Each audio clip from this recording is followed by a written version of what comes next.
Ceci est un livre audio autogénéré par Google. Introduction. La vision TA est au fondement du théâtre, théâtro, lequel donne à voir autant qu'à entendre.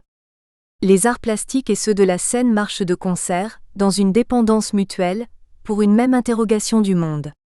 Ils s'anticipent, s'influencent, s'informent mutuellement, et leurs échanges sont un vecteur essentiel de la propagation des arts. À travers l'esthétique d'une représentation se lie la marque des courants artistiques qui lui sont contemporains. De même, l'histoire des lieux théâtraux et des formes des spectacles trace en miroir celle des arts plastiques et de la société qui les engendre. L'hémicycle antique grec, qui permet la diffusion de la parole, l'échange des regards et l'écoute, répond au principe de la démocratie athénienne. Les mentions du Moyen-Âge, version tridimensionnelle des retables des cathédrales, mettent en scène une narration édifiante. Les théâtres à l'italienne sont pour les peintres et architectes de la Renaissance le lieu d'application de leurs découvertes en perspective. Aujourd'hui, la diversité des modes d'expression dans des domaines artistiques où ne domine plus aucun modèle, n'est que le symptôme d'une époque où temps et espace ne font plus qu'un. La tendance est à la transgression, à la fusion et à la mouvance des genres. Aussi peut-il paraître vain de vouloir redéfinir ou mieux cerner ceux éprouvés que sont le théâtre, l'opéra et la danse. Pourtant, l'insistance manifeste du public à chercher à identifier ce qu'il voit témoigne d'un relatif malaise. Même si dogmes, codes et interdits n'ont jamais été là que pour être dépassés, la perte de repères, l'absence de cadre préétabli inquiète. De fait, les critiques s'évertuent à trouver de nouvelles terminologies rassurantes pour classer ces formes de spectacles dont l'identité leur échappe, associant et combinant en néologisme des appellations convenues, selon une pratique du montage qui témoigne de la difficulté de la tâche et de leur indécision. Danse-performance, théâtre-performance, danse théâtrale, théâtre dansé, non-danse, etc.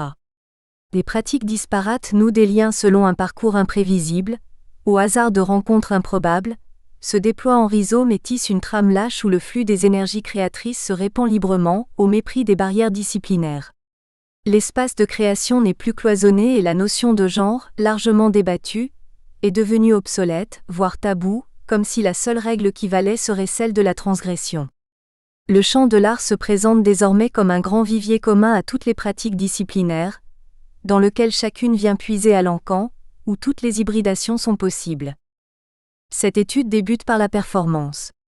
Si la performance, comprise en tant que l'un des modes d'expression de l'art contemporain, peut être appréhendée comme un terme logique à la destruction du tableau amorcé à l'aube du XXe siècle, si l'on peut voir dans l'intrusion du peintre actant, devenu sujet dans l'espace de l'œuvre, la forme ultime du tableau-fenêtre et l'accomplissement du fantasme de l'artiste d'en percer la surface, elle est née aussi du besoin de quelques chorégraphes de s'écarter de la scène théâtrale classique, dont les conventions bridaient leur art.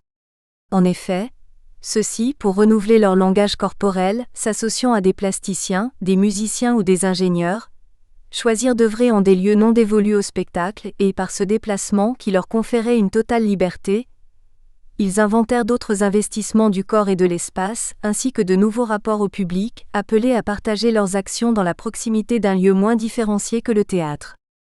En retour, cette nouvelle forme d'art, happening, event, action, a rapidement contaminé et ébranlé le champ du spectacle vivant, lequel a repris à ses fins propres les comportements, rituels ou attitudes de ce que l'on appelle communément désormais la performance. Au point qu'aujourd'hui, à contrario, la scène traditionnelle est devenue un lieu d'investigation potentiel pour des performeurs qui, forts de leur manière, en remontant sur le plateau, se mêlent du fait théâtral. Là, les enjeux de leur présence en scène, passant de l'être au paraître, de la présentation à la représentation, du jeu au jeu, déplacé et dénaturé, éclaire autrement les différences d'essence qui existent entre l'art de la performance et celui du théâtre. C'est ainsi qu'en 2005, dans le cadre du Festival d'Avignon, Marina Abramović, figure pionnière de la performance, monte sur les planches pour Biographie Remix, un spectacle qui met en scène sa vie et son parcours, où elle-même et de jeunes artistes rejouent certaines de ses œuvres. Abramović expérimente une autre manière d'être au public, un autre rapport au temps, dans un dispositif théâtral qui place le spectateur à distance de l'acteur, dans un face-à-face passif qui rompt avec l'essence de son art, un dévoiement sensible si l'on s'attache à cet écart avec son travail antérieur, mais qui a pour intérêt de pointer l'une des conditions premières du fait théâtral, la mise à distance du spectateur, seule capable d'amener celui-ci à transcender le réel pour accéder à l'imaginaire.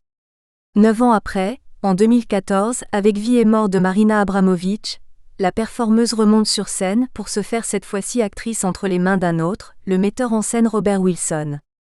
Abramović aime à pervertir sa présence au public, qu'elle revendique comme condition essentielle, fondatrice de son art, et se plaît à se glisser dans la peau des autres, 7 Pieces Reenacted, 7 Deaths, variant les manières d'échange, de partage et de transfert avec son public. Le passo doble du peintre Michel Barcelo et du chorégraphe Joseph Nagy, donné à Avignon lors du festival 2006, interroge en les théâtralisant la manière et la matière picturale, l'entrée et la sortie de scène. La réalisation d'un tableau sur scène, dans un combat des deux artistes avec de la glaise, tient de l'autoportrait du peintre en représentation et l'action rend compte de l'aventure picturale, de la naissance des formes, par un retour au comportement premier, archaïque, de tout un chacun aux prises avec la matière originelle. Basé sur le fantasme de Nagy d'entrer dans la peinture de Barcelo, de crever la toile, ce spectacle navigue entre la feinte, l'illusion et le réel, entre la performance et le théâtre. La configuration du lieu théâtral classique, qui creuse l'écart entre le spectateur et l'acteur, ne peut être celle du lieu de la performance. Ce que confirme cette action-fiction-installation de Patrick Corillon, La rivière bien nommée, 2012, dans laquelle la présence de l'artiste sur scène, manipulant des objets hétéroclites et racontant une histoire alambiquée, sans implication physique possible du spectateur, renvoie à un autre genre, celui du conte, qu'ainsi Corillon met en exergue. La condition de l'actant est la question latente à ces expériences où la performance tente de s'exercer en un lieu régi par des codes incompressibles. Au théâtre, on ne présente pas, on représente, on répète, on reprend, on redit. Il y a dans ce reconstitutif l'appréciation d'un temps étiré, qui se ramasse ensuite pour se condenser en un événement éphémère dans le moment du spectacle. Le temps du théâtre n'est pas celui de la performance, il est celui du récit vivant en images et en mots. C'est pourquoi il peut intéresser un plasticien comme Pierrick Saurin, qui retrouve là, légèrement déplacé, une part de sa manière. En 2007, au Théâtre du Châtelet, Saurin réalise la scénographie de la Pietra del Paragone, un opéra de Gioacchino Rossini, pour lequel il adapte le procédé de construction de ses théâtres optiques que, ce faisant, il expose et met à plat, dévoilant les ficelles de son art. En 2010, il monte une pièce de théâtre, 22h13, ce titre est susceptible d'être modifié d'une minute à l'autre, où un comédien interprète son propre personnage, donnant à voir encore davantage sa technique et sa manière à travers son quotidien.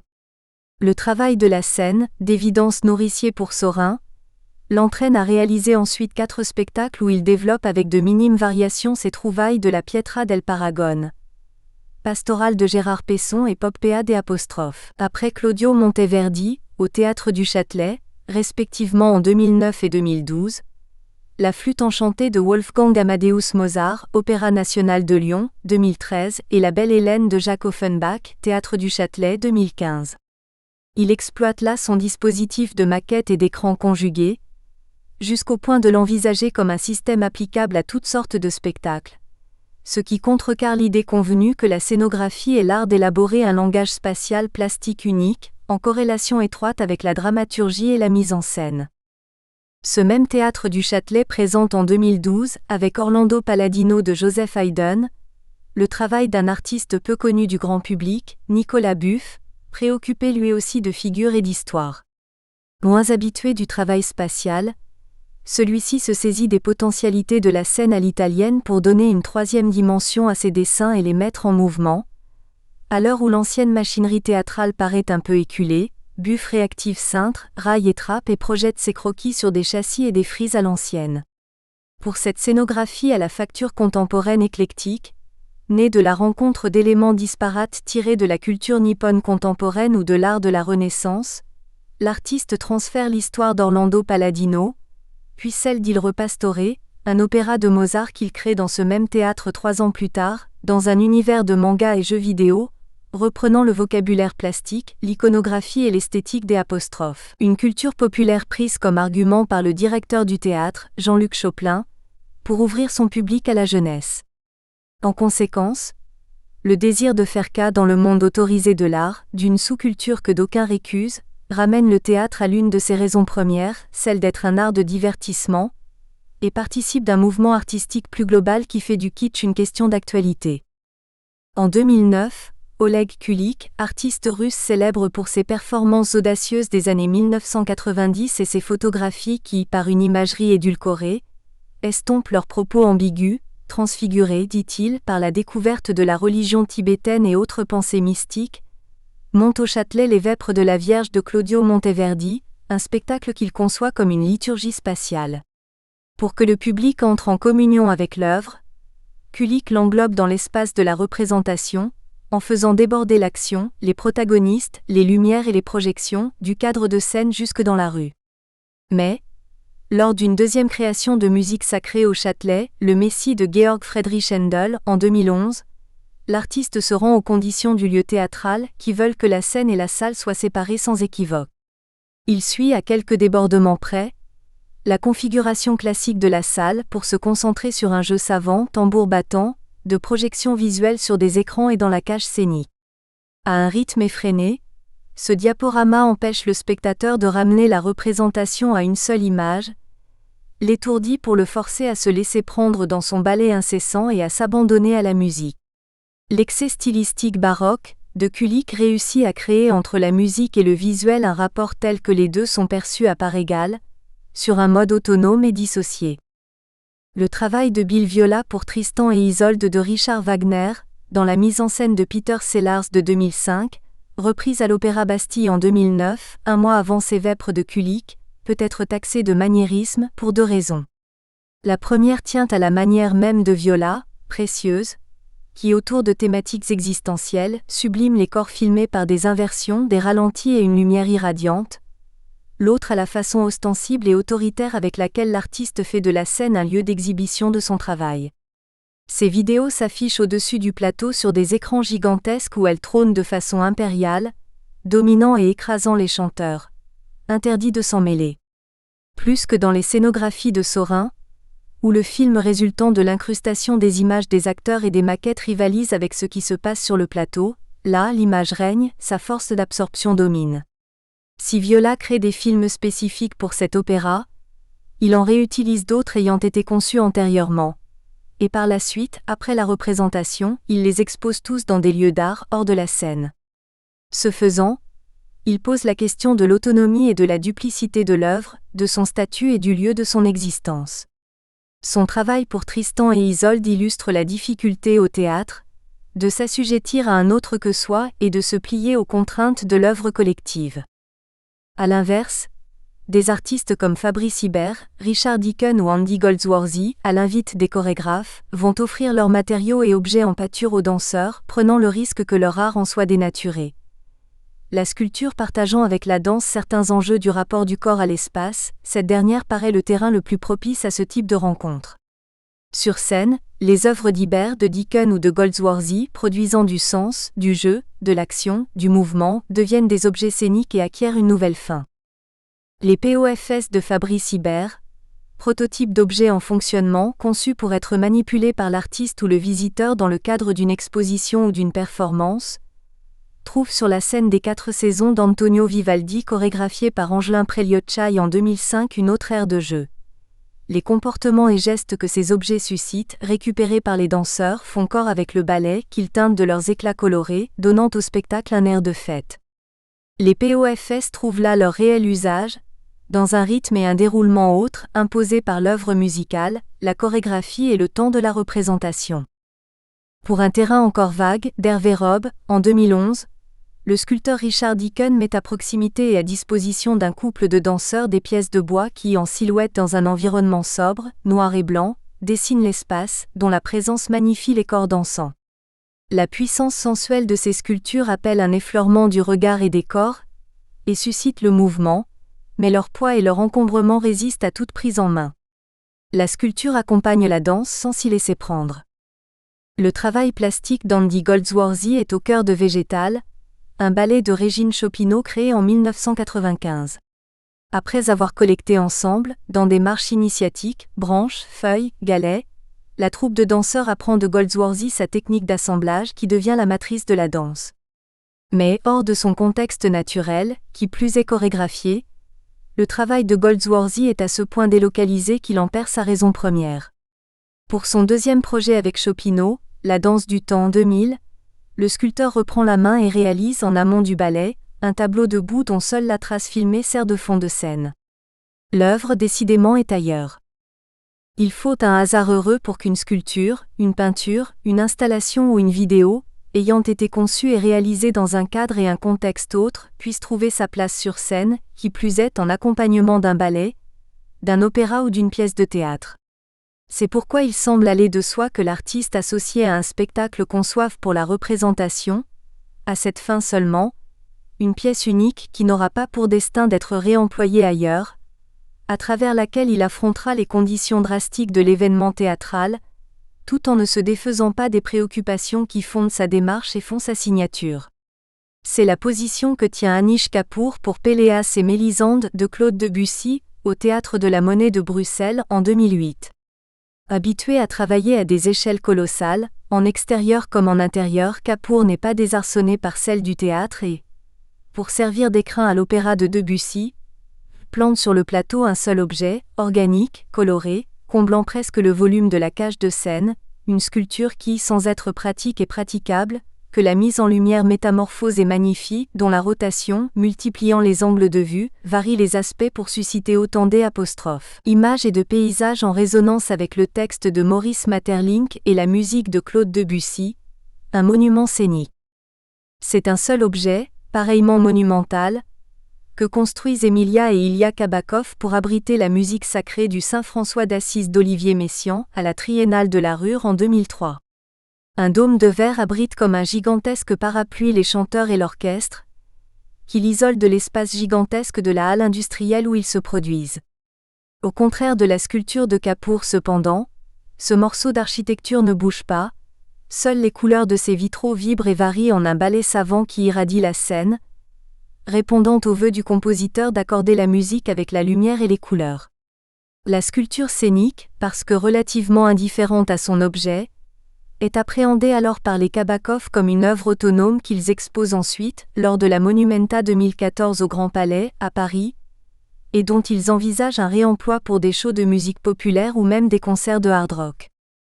Le déroulement d'un spectacle est souvent fractionné en segments spatio-temporels hétérogènes que le scénographe peut choisir de traduire à travers un seul objet, comme le fait Kapoor pour Péléas et Mélisande, ou par autant de tableaux spécifiques indépendants les uns des autres, principe pour lequel opte Claude Lévesque lorsqu'il réalise la scénographie de Siddhartha, un ballet d'Angelin Preliotchai à l'Opéra de Paris en 2010.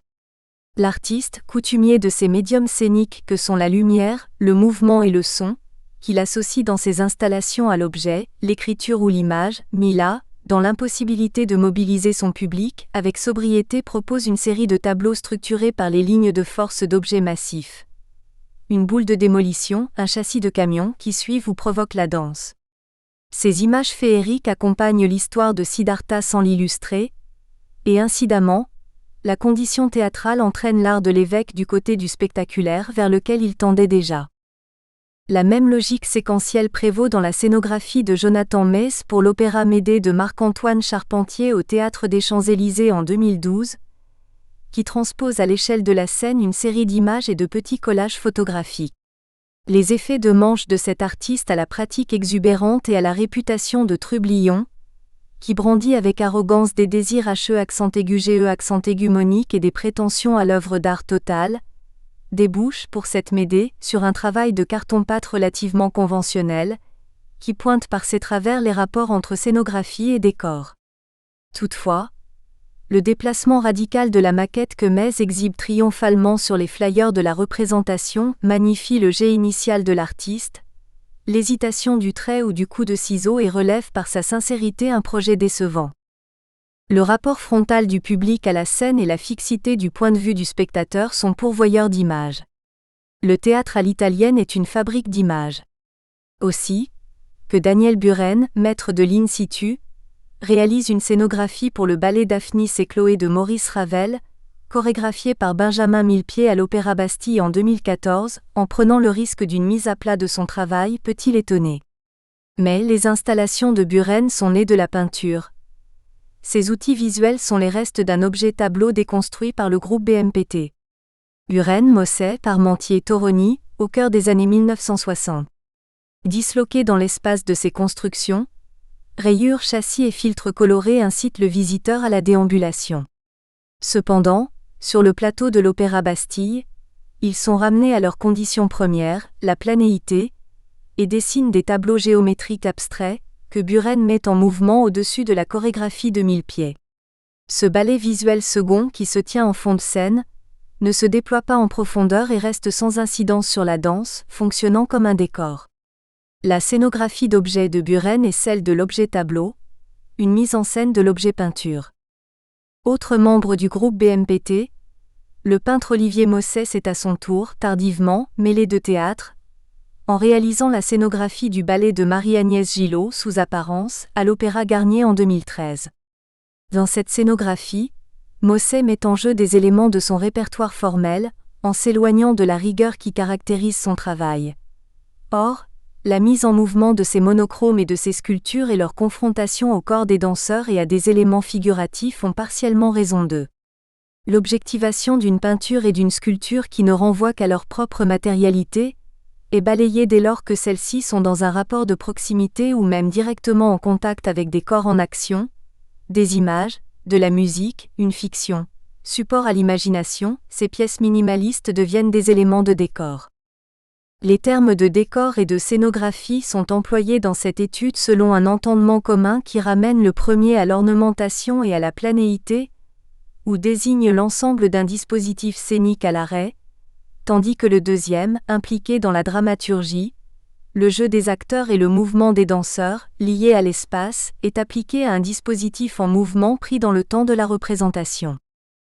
Fruit des recherches des artistes de la Renaissance sur les modes de représentation du monde, et lieu d'application des règles de la perspective que ceux-ci mettaient en place, la scène à l'italienne supporte encore allègrement tout décor qui s'organise selon sa configuration première et qui réemploie sa machinerie ou son principe de châssis peint, comme celui de Jonathan Mez ou de Nicolas Buff, deux artistes qui relèvent l'apostrophe. Aspect désuet consécutif à cet usage, en le matinant de quelques données plus contemporaines, référence à des jeux vidéo chez Buff, liberté d'expression graphique post-expressionniste chez Mez. Parce que la scène classique privilégie une vision frontale qui tente à ramener tout travail de l'espace à une image bidimensionnelle, la scénographie semblerait l'affaire des peintres. Ceux-ci, effectivement, s'engagent plus fréquemment à long terme dans le travail théâtral, notamment dramatique, généralement avec un ou deux metteurs en scène privilégiés, avec lesquels ils mettent en place une stratégie et un langage commun, dont ils partagent l'esthétique. Klaus Michael Gruber ayant durant toute sa carrière travaillé avec des peintres, cet essai fait un pas de côté par rapport à la période qu'il traite, en s'arrêtant sur la collaboration du metteur en scène avec eux. Issu du mouvement artistique de la figuration narrative, Gilles Ayot, Eduardo Arroyo, Antonio Recaltati, Lucio Fanti et Titina Mazzelli, enclins à la représentation et au récit, ont abordé l'espace scénique comme celui de la toile, par touches, prudemment, pour ne pas combler le vide de la scène et laisser advenir dans le silence la parole de Gruber selon une démarche parallèle à la sienne. L'espace pour Ayot n'était pas à habiter, mais devait être habité d'objets à la présence autonome, non manipulable. Là est le sceau du peintre. La peinture est une affaire d'œil et non de toucher. Anselm Kiefer, avec qui Gruber a travaillé plus tard à 2 reprises, est moins discret, le peintre est aussi sculpteur. Son imposante scénographie pour Electra de Richard Strauss, en 2003 au Teatro San Carlo de Naples, porte son sceau, au contraire de celle de ses prédécesseurs, Ayot, Arroyo, dont la discrétion et l'habileté à se renouveler d'une représentation à l'autre furent les marques essentielles, tandis que leur travail de peintre, tourné autour de thématiques relativement obsessionnelles, est par contre identifiable immédiatement. Les premiers décors des théâtres à l'italienne étaient le fait d'architectes qui s'appliquaient à représenter, en peinture, des espaces perspectifs en prolongement de leurs bâtiments. Aujourd'hui, lorsque les architectes s'aventurent au théâtre, ce n'est plus pour y dessiner mais pour réagir directement à la scène et au lieu théâtral. La scénographie, art de l'espace qui présente avec l'architecture des points communs s'en écarte sensiblement, d'une part, en raison de l'immobilité qu'elle impose au spectateur et de laquelle découle un point de vue unique, de l'autre, à cause du temps de son évolution généré par celui de la représentation. De ce fait, quand l'architecte s'aventure au théâtre, il cherche presque inévitablement à briser le carcan du lieu théâtral pour recréer les conditions du promeneur, le mouvement qui produit une vision démultipliée et une appréhension globale, en ronde-bosse, de l'objet construit. Il utilise alors le plateau tournant, qui lui permet de présenter son dispositif sous plusieurs angles et d'en faire le tour, se sert de surfaces réfléchissantes et de miroirs pour offrir des points de vue insolites, ou encore projette des images virtuelles, photos ou films vidéo, pour créer hors champ et hors temps. Instruit des pièges de la maquette, habitué à la transposer à une dimension supérieure, il aborde rarement la scène comme un plateau pour sa représentation, préférant travailler directement à son échelle. C'est ainsi que procèdent quasi systématiquement les architectes auxquels Frédéric Flamand a recours pour les scénographies de ses ballets. Elisabeth Diller et Ricardo Scofidio, Zaha Hadid, Jean Nouvel, Tom Men, Dominique Perrault ou Wei Weiwei. Le travail d'un scénographe de métier et architecte de formation, Jean Papelbom, qui associe volontiers plateau tournant, miroir et projection vidéo, appuie ses remarques. Dans 4 des mises en scène des pièces d'Henrik Ibsen par Thomas Ostermeyer, directeur de la Schaubühne, Nora 2002, le constructeur Solness 2004, Eda Gabler 2005 et John Gabriel Borkman 2008, il use de ces subterfuges tout en interrogeant les vertus de l'architecture moderne par le théâtre. Ces constructions trouvent leur inspiration dans certains bâtiments de Mies van der Rohe et révèlent, par ce réemploi, les potentialités dramatiques du style international. Une réelle constance dans son métier et dans sa collaboration avec Ostermeyer permet à Papelbom d'œuvrer en continuité, tout en proposant à chaque création une scénographie au plus près de la dramaturgie qu'elle sert, sans se figer dans un système. Ainsi se manifeste dans son parcours un glissement d'une sculpture praticable ouverte et d'un dispositif sur tréteau, à la mise en abîme de la boîte scénique.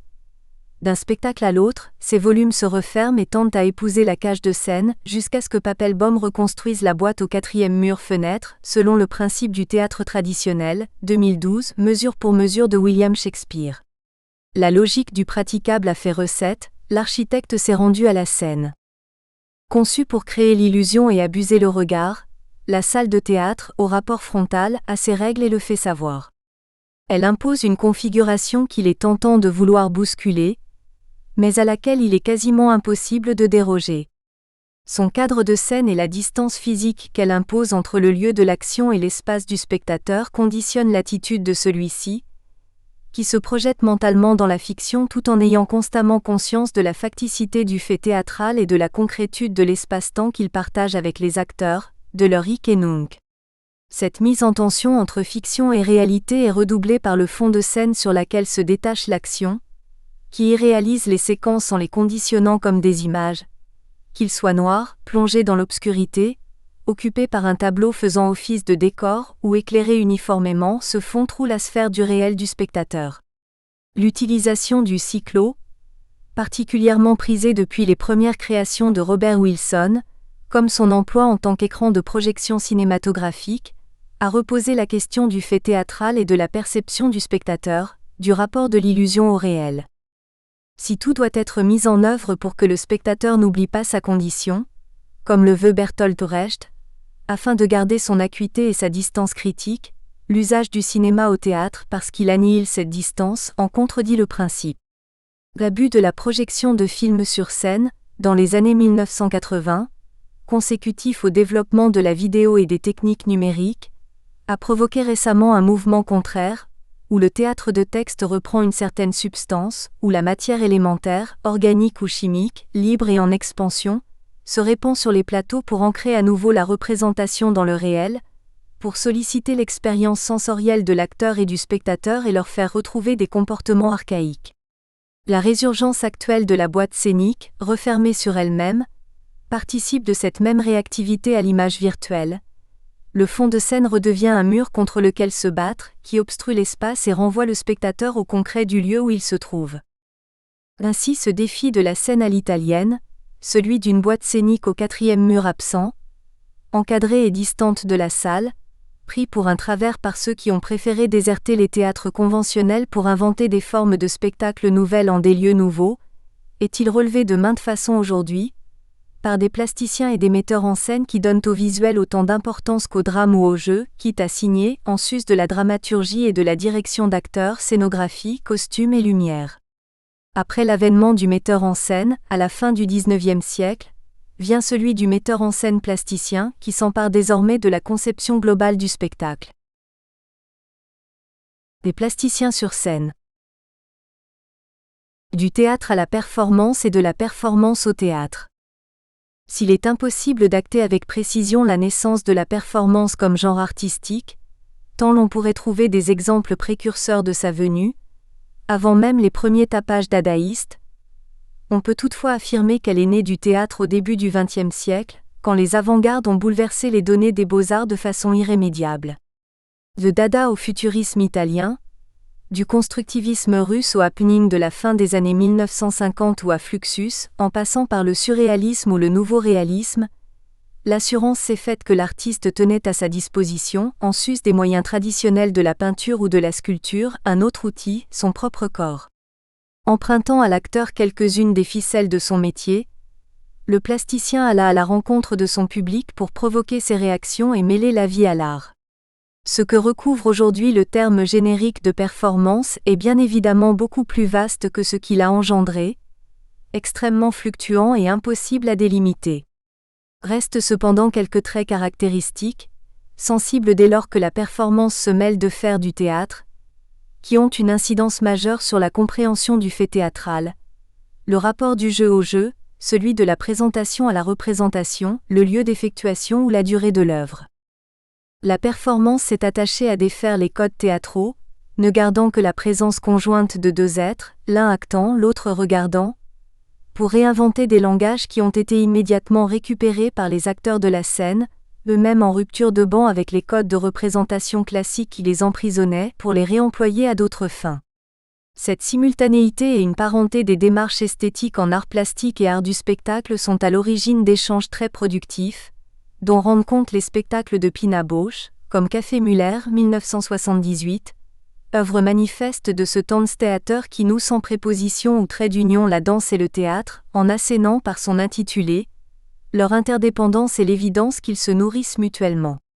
Dans ce spectacle, Pina Bausch reprenait à son compte des éléments des performances du couple Dulé et Abramovitch sur un mode quasi citationnel, en rejouant des fragments de leurs actions, comme Expansing in Space, 1977, Documenta 6 de Cassel, où les deux artistes, nus, se jetaient contre des piliers pour les déplacer de plus en plus vite, de plus en plus fort jusqu'à épuisement. Un couple de danseurs de Café Muller, les yeux fermés, se jetait obstinément contre un mur et des portes vitrées, et Pina Bausch, présente sur un côté de la scène, en faisait autant. Mais si Hulé et Abramovitch travaillaient sur leur résistance, la chorégraphe exploitait un autre aspect de leur performance, plus plastique, celui qui résultait de l'écart entre les corps, des corps à corps et des rapports des corps à l'espace. Elle gardait le principe de répétition, sans toutefois pousser à bout les limites physiques de ses danseurs, contrebalançant leurs actions dures, relativement brèves et rejouées comme des leitmotivs, par d'autres plus calmes qui tempéraient leur violence, de même que le fracas des chaises encombrant le plateau, dans lesquels les danseurs se cognaient, était adouci par la musique du Didon et aîné d'Henri Purcell. Pris dans le fil de la représentation, ces inserts performatifs laissaient supposer leurs effets, sans les réaliser pleinement. L'un des ressorts des danseurs étant de savoir préserver leur force pour tenir la durée du spectacle, le public assistait à l'idée de la chose plus qu'à la chose même, et ce n'était pas leur limite, comme chez Hulé et Abramovitch, qui fixaient le terme de leurs actions. Tenu d'écourter la durée des performances pour répondre aux... Nous espérons que vous avez apprécié cet aperçu. Pour continuer à écouter ce livre audio sur Google Play Livres, utilisez le lien dans la description de la vidéo.